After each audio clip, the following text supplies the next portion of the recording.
মসজিদুল আকসা ইট সিমেন্ট দিয়ে তৈরি করা কাঠমোল্লাদের জন্য।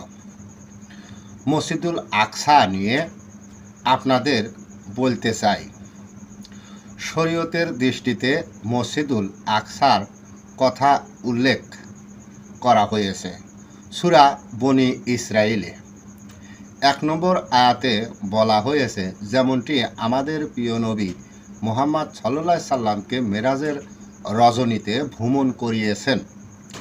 সেই মসজিদুল আকসা বিরাজমান মানুষের জ্ঞান মস্তিষ্কে, কিন্তু আল কোরআন তাফসিরকারীগণ সেই মসজিদুল আকসা বিষয়ে না বুঝিয়ে গেছেন মনের কল্পনার জগৎ দিয়ে।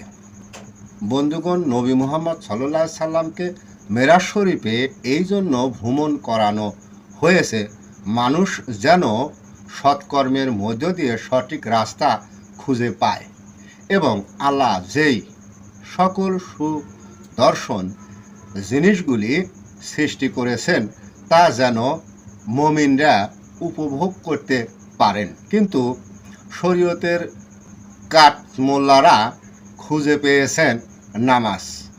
কাঠমোল্লাদের এমনই বিশ্বাস, মসজিদুল আকসা আল্লাহর কাছে অতি প্রিয়। শরীয়তের দৃষ্টিতে আরও বোঝানো হয়েছে, নবী মুহাম্মদ সাল্লাল্লাহু আলাইহি সাল্লাম মেরাজের রজনীতে মসজিদুল আকসায় গিয়ে নামাজ আদায় করেছেন। যেই মসজিদুল আকসা বর্তমানে ফিলিস্তিনে অবস্থিত।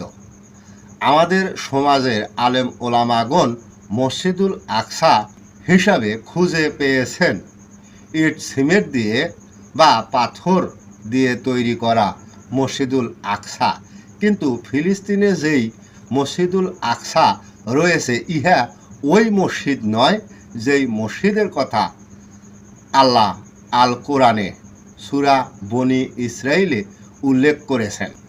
কিন্তু ব্যাক্কেল মোল্লা মুন্সিরা খুঁজে পেয়েছেন ফিলিস্তিনে মসজিদুল আকসা, আর সেই সাথে খুঁজে পেয়েছেন নামাজ। আর যারা নামাজকে ভালোবাসেন তেনারাই সর্বসাধারণ মানুষকে বুঝিয়ে থাকেন, নবী মুহাম্মদ সাল্লাল্লাহু আলাইহি সাল্লাম শুভ রজনীতে যেহেতু মসজিদুল আকসায় নামাজ আদায় করেছেন, তাই আমাদেরকেও পাছা উবুত করে নামাজ পড়তে হবে, তাহলে মৃত্যুর পর জান্নাত।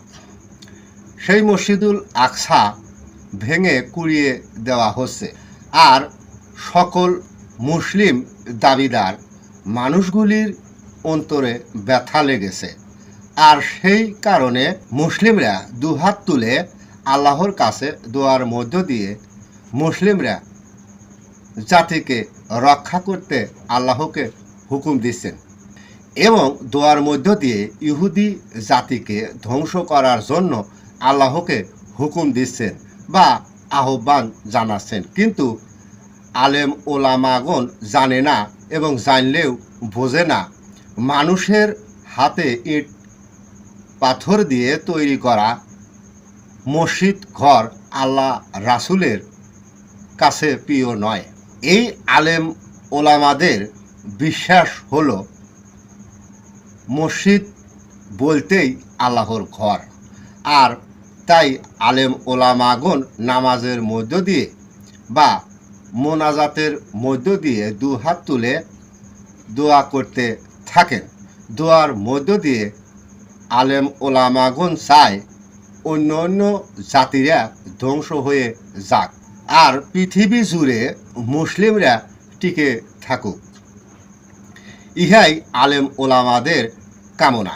কিন্তু বাংলাদেশের আলেম ওলামাদের দোয়া করা দেখে আমার মনে হয় আল্লাহ নিজেই আলেম ওলামাদের চাকর। আলেম ওলামাগণ যা বলবেন আল্লাহ তাই করবেন।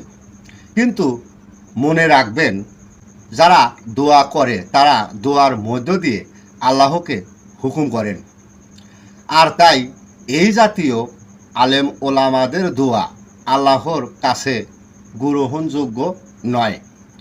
আর পাথর দিয়ে তৈরি মসজিদুল আকসা আল্লাহর ঘর নয়, তাই মসজিদুল আকসা ধুলায় পিষিয়ে দিলেও মুমিনদের কোনো ক্ষতি হবে না। মুমিনদের ঘাবড়ানোর কিছু নেই।